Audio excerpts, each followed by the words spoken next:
you all, the universe really doesn't want me to tell you this story.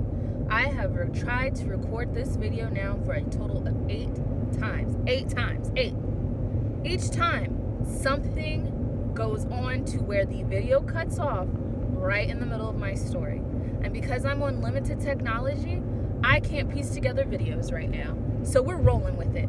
So I'm going to hurry up and hopefully spit this video out so I can finally tell you about my mental health journey. Good gracious. So starting off, I know I tell you guys I'm gonna release a video once a week. I've been late on my video release. Normally I'm aiming to do it Wednesday or Thursday. Today is Friday. And as you can tell, our scenery is different. We're not in my comfort corner. We're in my mom's car. So we're rolling together, literally and figuratively. Jesus help me. So I wanted to tell you guys how I basically came to the understanding that I needed to seek assistance for my mental health. Please keep in mind, today alone, I have recorded this video twice. I am so tired of talking about it, but I hope we can get through it. So basically, I figured out that growing up, I knew that I needed some type of assistance because I felt intense anger. So what I mean by intense anger, I don't know if it was just, you want to chalk it up to puberty, I don't know, but your girl was angry and I felt it to my soul. And I felt like that was the first moment I knew something wasn't wrong. I would feel real anger and then I would go through like bouts of sadness and then I'd be straight. So a moment that I can recall where it was like an outer body experience that I can validate for myself and my emotions was when I was at this mega church and there had been a death in the family. And so it was me, my sister, my mother. We were down in the pulpit. We were all swept up in the Holy Ghost, crying, praying, just being in the moment. And we had a visiting pastor at this time. Mind you, never seen him because he was a visitor. And he basically was walking around and he stopped and he looked at me and he goes, "Why are you so angry?" And I was like, excuse me? Like, how do you know me? And I started sobbing, and my mom can attest to this. She remembers it very well. And in that moment, that was the first time I felt that I became cognitive of receiving messages from God, spirit guides, angels, whatever you want to call them. But that was the very first time. No, don't let me disrespect God.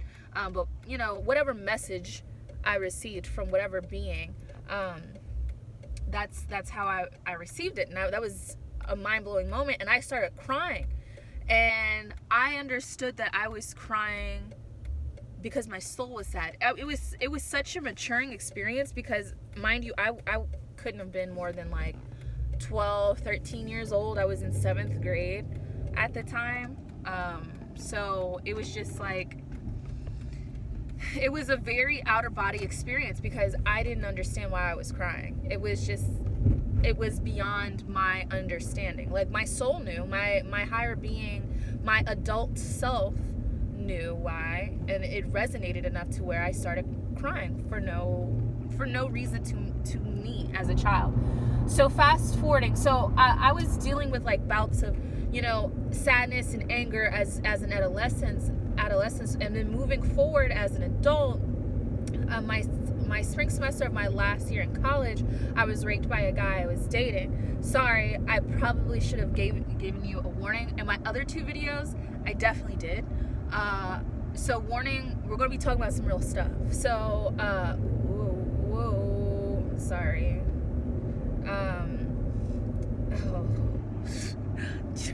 Listen, anyway, and that basically happened, and I went down this like rabbit hole of sadness. And I believe, when you go through traumatic incidences,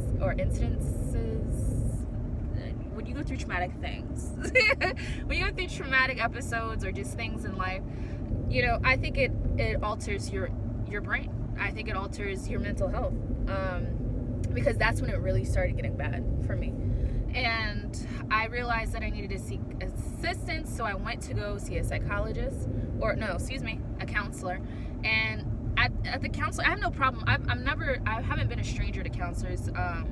I've been before. I think they're very useful and very helpful people. But this particular counselor, she was fantastic. But I confided in her, and I was like, you know, I feel pretty sad, you know. And here's the flip side. I am really good at covering up my emotions. So good I can cover up my emotions for myself. Like, I think that a lot of times I'm over exaggerating or I'm being dramatic, and I'll belittle what I'm going through to make it seem like it's not a big deal. But everybody else can see through that except for me. So, yeah, I had a tendency of, you know, belittling my feelings and trying to hide what I feel inside. So just going through that, I was telling the counselor, you know, I've been feeling pretty sad, you know, kind of belittling the situation, I guess. I know I'm not using the right terminology. Please understand, I stayed up all night painting, and my brain is like hot glue, like putty and mush. And I'm sorry if I'm saying a lot, but I'm not really sorry, so just sit along for the ride. So I understood I needed assistance at that point.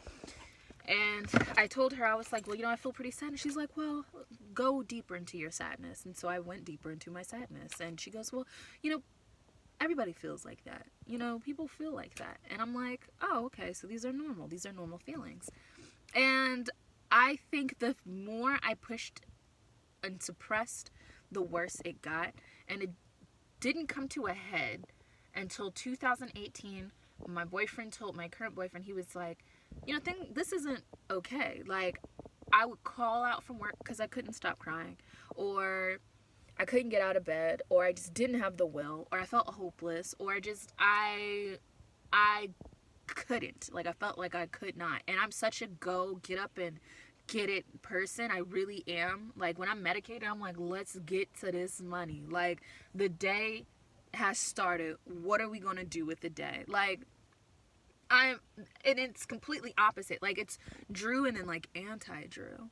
So I knew then that I needed help, and it was actually the summer of 2018, and I was working this job, and I called in, and that was the first time I was honest. I was like, I am not okay. I can't stop crying. I can't come into work today. Like, that was the first day I was like, I am not okay. So it got so bad to where, like, I would have these panic attacks, and I couldn't stop crying. Like, I would cry for hours, go to sleep, wake up, and continue to cry. Sometimes I'd be crying in my sleep. Like, it was that bad. And it was to the point where I was like, I'm hopeless. I hate myself. I hate everybody. I don't want to do this anymore. I don't want to live anymore. And I kind of hinted that to my mom, and she was like, you're going to the doctor, and you're going to go see about a mood stabilizer. And so I was like, okay. So went over to the doctors. Doctors confirmed you have manic depression, aka bipolar disorder. And I was like, well, what are we going to do with this? Now, at this point, I just was newly into my spirituality. I'm like, I'm going to use nature's goodness to heal this. Like, don't even trip. I'm not even going to take your medicine. So they prescribed me Lamictal, and Lamictal side effects is a rash. And quickly, because I don't want something to cut this video off, the mind is such a powerful thing. I was starting to take the medicine. I was like, I'm going to get a rash. I think I have a rash. And low-key, I developed hives on my wrist, on my arm. And I stopped taking the medicine and went away right away. And the doctor was like, well, I don't think that's from the medicine because you've been only taking it about 3 days. And I was like, you're probably right. So I stopped taking the medicine, and I was using lavender and frankincense essential oils to try to heal it. And I'm not dogging anybody and their essential oil use. Maybe I wasn't using the combination right, but it did not help your girl. So I was like, I kind of need to take this medicine because I'm pretty miserable. So I started taking Lamictal like I was supposed to, and I was like, you all, is this how life is supposed to be? Because this is pretty great. Like, I felt so good. So good. Until I got the rash. And if you see some of my Instagram pictures, you see at the on my stomach midsection, you see like a brown ringworm looking scar. It's like this big. It started off as a dime, literally out of nowhere. It was really painful and really itchy, and then it increased to the size of a silver dollar or a $50. And I went to the doctor, and she was like, yeah, stop taking that. So a side effect, I don't know if I mentioned it already in this video. Please. A side effect of the medicine is you can develop a rash. It could be nothing. It could be life-threatening. So me and my just super dramatic self, I thought I was dying, went to the doctor's office. She was like, stop taking the medicine. Steroid cream can help this. Didn't end up taking the steroid cream. And honestly, taking that medicine was the most humbling experience, because I'm like, I don't need medicine. I can fix this. Like, just having that idea, and it broke me down. And now I'm on new medicine. I'm like, Drew, you need to take your medicine, girl. Like, don't do it. So I started taking my medicine.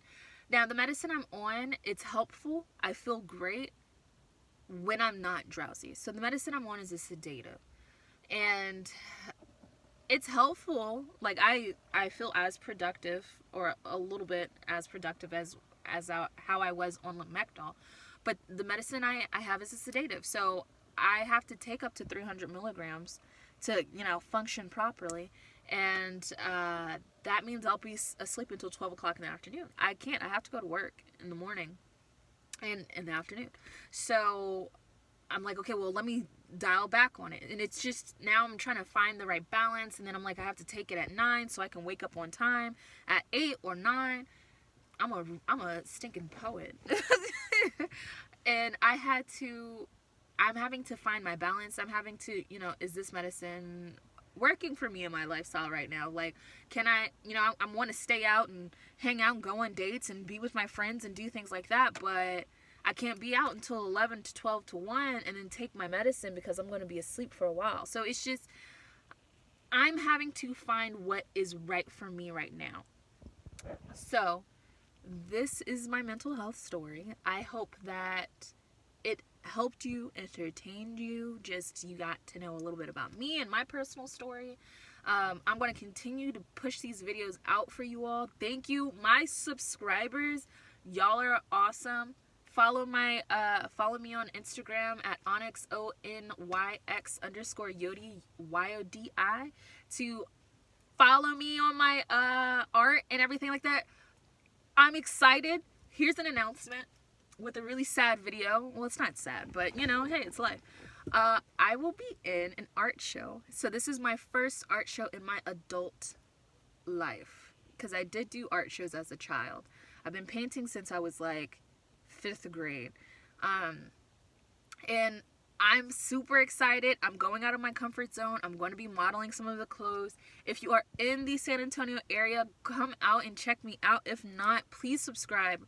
And please follow my Instagram, because my pictures will be up there. I'm excited. I'm so excited. So that will be happening February 21st. And then book club. Did you get your book? Are you reading? Because look, this is my second time reading it, and let me tell you, like, I'm all the way engaged. I'm picking up on cues that I have not seen or read the first time. So please, we're going to have so much fun. We're going to be here on YouTube. I'm going to go live. We're going to discuss the book. Write down questions. Write down things you find interesting. This is all like an experimental process. We're just going to go in here and we're just going to, let's talk about the book. Like, what y'all think? It was pretty good. Like, did you catch this? What do you think about that? Like, that's the kind of conversation. Know that this is a safe space. Nobody should be dogging you, or they will not, because I'll block them and remove them. But this is a safe space. We're here to discuss. We're here to have fun. We're here to engage. We're building a community. So come on down, read your book. Come on, or catch me on the next video. Who knows what I'll post? Mental health, talk about spirituality, poems. I'm writing a book. we could talk about that. You know, just catch me on the next video. It should be coming out pretty soon. So have a beautiful day, y'all. Sending blessings and love. Bye bye.